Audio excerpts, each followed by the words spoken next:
This is from a couple of years ago when I was in college and I worked at a convenience store. The rule was that you only take a $100 bill when someone gasses up for at least $50 or buys for at least $50, as a register only had $10 and change, and getting larger amounts out of a timed safe could take 20 minutes. I was talking to the manager about the graveyard shift I was about to finish when this new cashier came with a $100 bill and said she needed $98 and change. Since she already took the money, she wasn't allowed to give it back as that was the rule. The manager was about to give her 20s and 10s when I asked to get the 100 stacks of ones. When the girl walked back to the register and I was right behind her, the guy already changed his smile. His face really started to change when I was counting out $98 in $1 bills, and the girls behind me just watched his smile going away. She wasn't to blame as she was new. He was to blame and he wasn't very happy when I was finished. I also reminded him and her about the policy of at least buying items for $50 in order to get change for a $100. I still don't know why people get cash in $100 bills when they know most stores can't give change.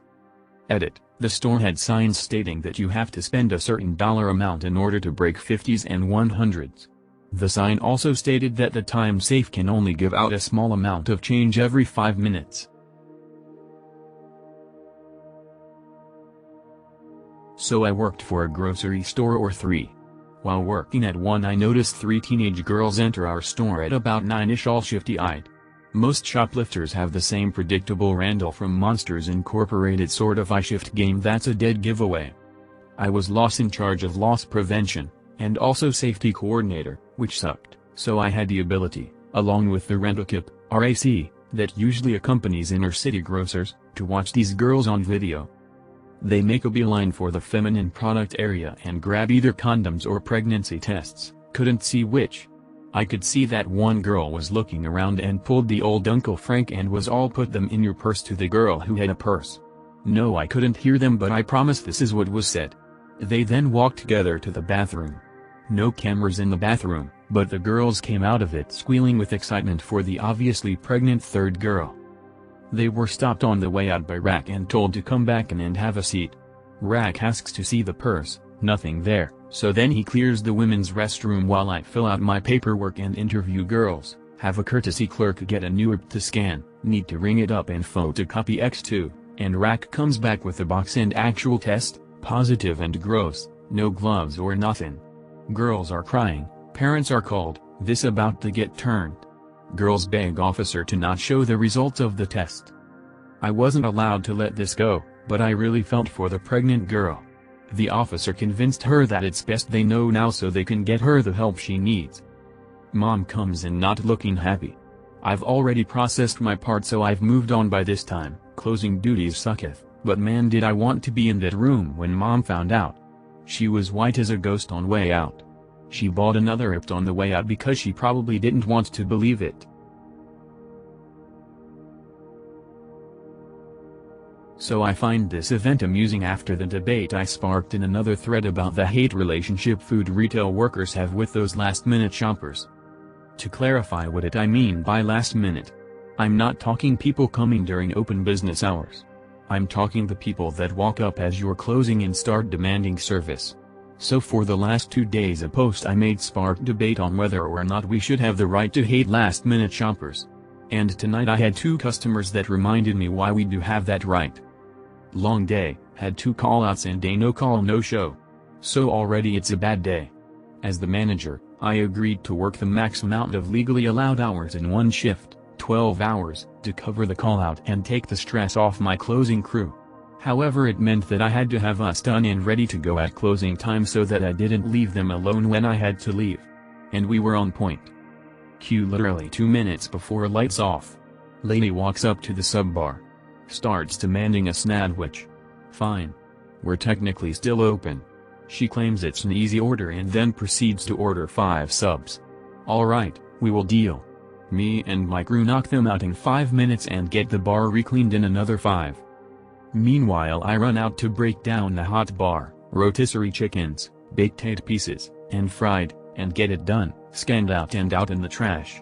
So far we're good, last minute sub lady only put us off by 10 minutes. As I come back from trashing the hot bar and am starting to corral my employees out of the department, This nasty old man cuts us off with his cart and asks if we have any more rotisserie chicken. I politely tell him, I'm sorry but no. The department and bar close at 10 p.m. This guy huffs and puffs and walks away. We make it to the time clock and I've literally got a minute to spare before going over 12 hours. While I'm punching out I realize that grumpy old man has followed us because the time clock is right next to the customer service desk. He loudly announces, to make sure I hear, that he has a complaint. I literally rolled my eyes at him. I'm off the clock, I no longer have to play nice. He proceeds to complain to the mod that we had the audacity to break the bar down when it was supposed to be broken down, so his late ass couldn't buy chicken. He says that he does it all the time and he knows we just had it sitting back there and refused to serve it to him. I'm trying to sneak out and the mod stops me.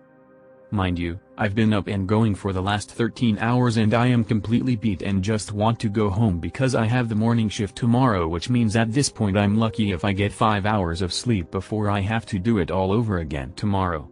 So first thing I say is, sir, as I explained, we close at 10. That doesn't mean 10:01, it doesn't mean 10:10, it means 10 p.m. If you want hot product, you need to be here during business hours. Guy starts to act up and mod bless his soul turns to the guy and goes, you heard her. They close at 10. Guy gets pissy and storms off to do the rest of his shopping. My mod pays for my meal, and I finally get to go home on what's closing in at 14 hours, start to finish, day. So yes. This is why we dislike those last-minute shoppers. We are overworked and underpaid and exhausted by the end of the day. Let us go home on damn time. A little backstory first, this was during the height of the global panic. I work as a cashier and my store required masks. We offer them at the door and anyone not wearing a mask cashiers were allowed to refuse service to. I was stuck on self-checkout for the day, cleaning the machines and helping out anyone that needed to pay with cash. A group of 3 customers walked up to one of the machines and began buying these little containers of sushi we carried, all unmasked. I went about the normal routine of, do you have a mask? No, the Constitution, my rights, blah blah blah. So at this point I know they don't want to cooperate. Our self-scan has an assist mode used by any cashiers or managers to quickly fix a majority of problem we encounter, but it also works as a pause button for customers and they have no control over it in assist mode. So I pop the machine into assist mode and the leader of the group is still trying to use the machine and I'm just holding back my smile. I have all the power in the situation. I reiterate, I can't help you if you refuse to follow company policy. So the 3 of them are very visibly angry at this point, but they know they have lost. One of them tosses the sushi on the machine and they just all stroll out without any of their stuff. TLDR, group of 3 refuses to wear masks at self-checkout. I pause their machine, they give up and leave. I used to work at a large department store. And as anyone in retail knows, you have some fun when dealing with people. I was on the tills one day when a lady came over with a large amount of online refunds. I start processing this lady's refund and the conversation goes something like this. Me, that's all done for you. Anything else I can help you with today? Lady, pointing to an item she has just returned, can I exchange this for a different size? Me, unfortunately that is an online-only product so we don't have them in the store, but you can order another one from the website instead. Lady, what does online-only mean? Me, it means it's only on the website and not available in stores. Lady, looking confused, so you don't stock this in store? Me, unfortunately not. Lady, could you check out the back? Me, we definitely don't have any, this one you've just returned is the only one we have in the building. I think to myself that she is starting to understand. Me, I can help you reorder it on the website if you would like. Lady, no, that's okay, thank you. Me, anything else I can help you with? Turns out, she didn't understand. Lady, could you check whether the other store stocked this item? This interaction went on for far longer than I care to admit. Facepalm.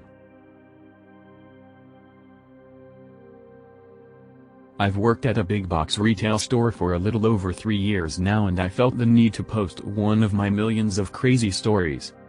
This happened about a month after my first day, so I was still pretty new, PT, and learning little by little every day. Of course, they don't provide the best training for people and just kind of throw you wherever and see how you do. It's definitely a learn from your mistakes kind of a job.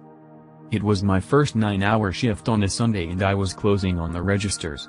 Of course, everyone rushed up to the registers 5 minutes before closing and I had a line of 4 people with big transactions.